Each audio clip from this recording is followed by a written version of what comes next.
Okay, our next call is Anthony Cant. Anthony, overall, Anthony, good call. Plus, it resulted in a loose appointment, which is one of the two main goals when we field an incoming phone call. Our main goals are to sell ourselves and sell the appointment, so good job. I think you'll find when we set a firm appointment with an exact time, and then we restate or confirm that exact time at the end of the call, that it will significantly up your show rate. Actually, before I go any further, I want to remind everybody that it doesn't take a lot of talent to listen to a recorded call 3 or 4 or 5 times and then be able to come up with suggestions that might get us a better result or might improve our performance. These are merely suggestions, so please don't be defensive, anyone. You too, Anthony. Really, in a coaching session, there really shouldn't be any emotion involved other than pride when we nail it, right? A couple things I'm going to ask you to listen for is your default setting. You have a default, which is the word okay. You tend to use the word okay like the rest of us say, or when we're thinking about what to say next. The problem with that is it can be interpreted as a comment or a judgment on what preceded it. You'll hear as we go through the call. The other thing that you're demonstrating you do over and over again, at least with this call, is using the phrase try. Every single time in this call that you use the word try, it's an opportunity for you actually to declare what you intend to do for this prospect. Last thing I'll say before we get into the actual meat of the call is for the managers in there. This particular prospect, it took her 51 seconds to actually, or 56 seconds actually, to get ear to ear with Anthony. So you may want to look into that as well. So with that all being said, let's get into the meat of the call. Thank you for holding. This is Anthony. How can I help you? See what I'm saying about the enthusiasm level, man? If you can ratchet that up a little bit, I think you'll be better served. Maybe more caffeine. I don't know, man. But let's keep going. Yes, good morning, Anthony. I have a question. My daughter had bought a car from you, I think last year around this time, and she was referred from her grandmother because her grandmother bought 3 cars from you. And so my daughter bought one from you last year. Okay, I went in last week, and I guess right where you said okay, I'll suggest instead of just saying okay, we could say something like, "That's awesome. I am so appreciative when any of my customers refer me to one of their loved ones. I intend to do this, and I'll ask you, please, next time you see your daughter, thank her to let her know how much I appreciate her mentioning my name to you. How can I help you this time?" Or something like that. That's how I talk. You're going to phrase it the way you talk. But there is an opportunity to show your appreciation and excitement for the fact that this is a referral. This is our dream call, by the way. This is what we dream about, right? Grandma bought 3, daughter bought 1, and now mom's going to buy 1. This is the call we dream of. A little excitement will go a long way on our part. at the time you guys only had a Kia Rio that you guys sold already. But my question is, my daughter didn't have a job at the time, and she was able to get a 2019 Kia Forte. Here I am, I have several types of income, and I just started my job. I make anywhere from $300 to $600 a week. I started on October 10th, so today's my 1 month of being there. So it's a permanent job, not seasonal. So I was wondering, is there anything that you can do to help me? I've been talking with Johnny, and I know he's a finance person that does a second chance financing thing, whatever. But I just had a question for you because I know you're able to help my daughter and her grandmother. Okay. What is your name and what was your daughter's name? This is a minor point, super minor, but that was a rather longer diatribe that your customer, it was a longer period of speaking that your customer had. Every so often, just letting your customer hear another voice. Okay. Sure, sure. These are called verbal attends. When someone is talking and theirs is the only voice they hear, many people will tend to check up. Simply by grunting, by verbal attending, yep, okay, sure, keep going. It relaxes them and encourages them to continue to share. Minor point, man, minor point. My name is Yvonne Davis, and my daughter is Samantha Oliva, Oliva. Oh, okay, I do remember her. Okay.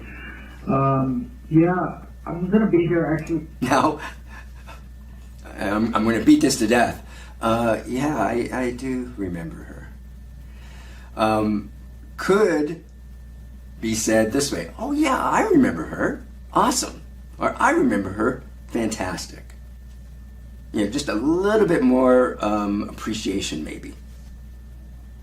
Pretty much throughout the day, we do have a couple of reels right now. I don't want the Rio. I was Which saying one if did I you wanted want? cars. I need something that's going to be gas efficient, obviously. And then my son, he's 17, and he's at 6'1" right now. So I know he's still going to be growing. So a lot of leg room is going to be great. So I was looking Right. either for a little a sedan or maybe like a Kia Sorento, something like that. Okay. What do you want? Now, where you said okay, is an opportunity for you to restate what the customer just said. Okay, so the vehicle has to have more leg room for you. It needs to be fuel efficient. Is there anything else I should that I should know? Also, she just told you who your next prospect is. Grandma bought 3. My daughter bought 1. I'm going to buy 1 from you, and I've got a 17-year-old son. Make sure you make a mental note of that. Let's keep going. Yeah, so I think they have long leg room as well. So just something that's going to be roomy and gas efficient. Okay. Yeah, the Kia are now rated at about 35 miles per gallon average. It's actually been improved wow. over the year.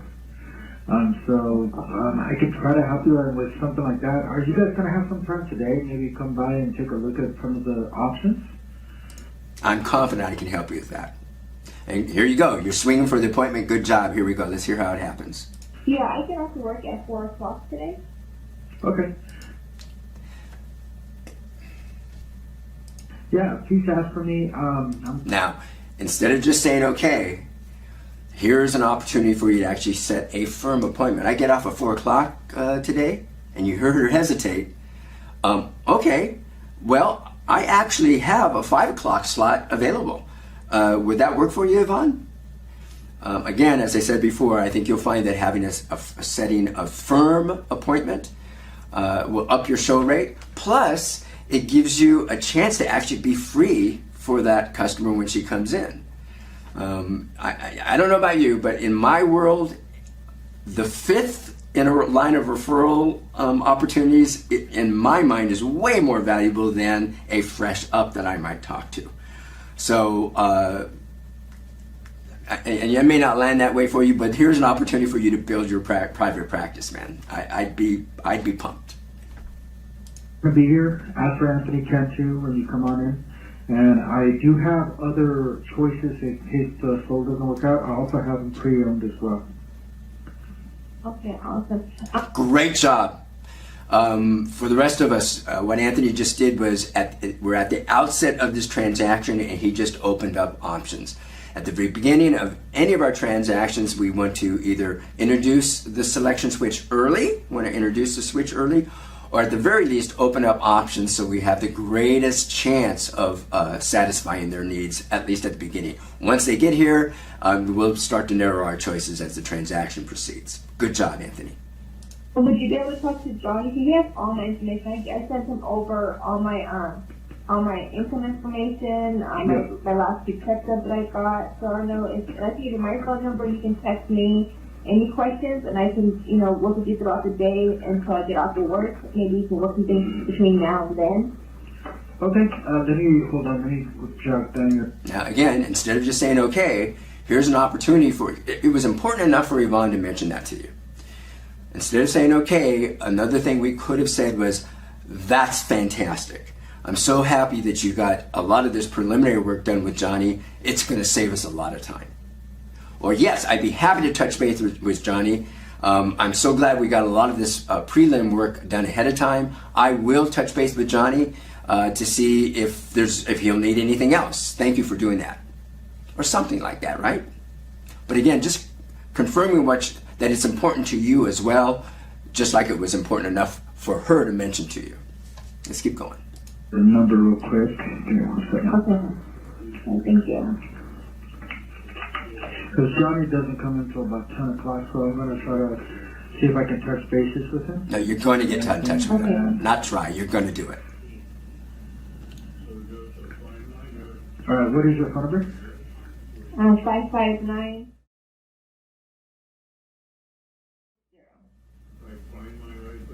Seven 260. And your name one more time. Eva. No pen means no ears. No pen equals no ears. Can you take a phone call if you have no ears? No, you can't take a phone call without a pen either. And a smile on her face. Yvonne Davis. Yvonne. You said 82672. 8267. Yes. Okay. Here's a good point too that I just almost missed. When she first gave you the phone number, you restated the last 4 digits. I'm going to suggest that you actually take that extra half a second and confirm the entire phone number. And here's evidence of it. She felt the need to restate her phone number whenever, and this is true anywhere when we're dealing with people, but particularly in sales, whenever our customer restates or repeats themselves, they're telling us that they do not feel heard. And that should be a red flag for us, right? So just get in the habit, when someone tells you your phone number and you have a pen in your hand, you write it down, simply confirm it right there by slowly restating the entire phone number. Okay, perfect. 559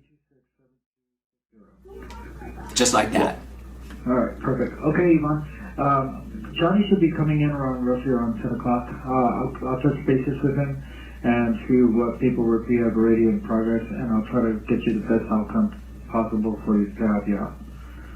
Okay, that sounds good. Thank you so much for your time. I appreciate it. You're welcome. Bye-bye. Bye-bye. Yeah, that's a good call. That's, in my book, that's a good call. Especially because it ended up with at least a loose appointment. So let's summarize.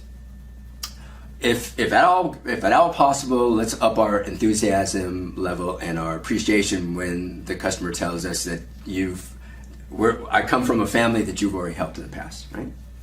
Be mindful every single time in this call you used the phrase "okay" was an opportunity for you to further build rapport and obligate the customer with you.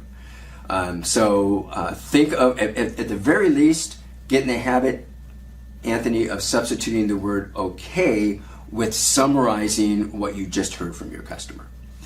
Another thing is the word "try," and maybe it's just a pet peeve of mine, but don't try to do anything. Do it.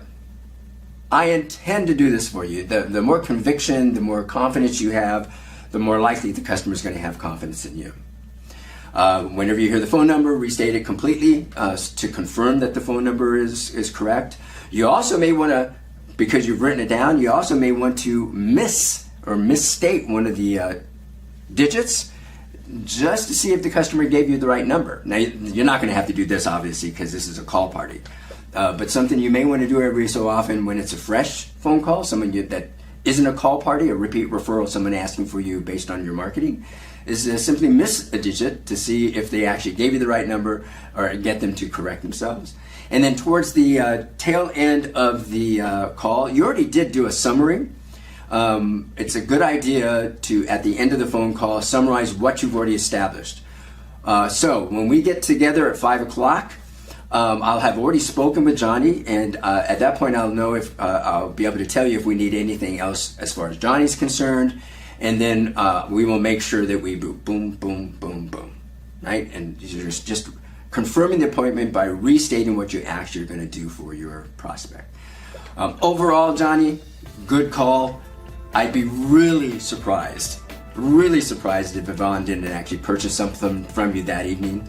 Hopefully that these suggestions make sense to you, and that you'll take some action on some of them. So guys and gals, until the next time, good luck and good selling. See ya.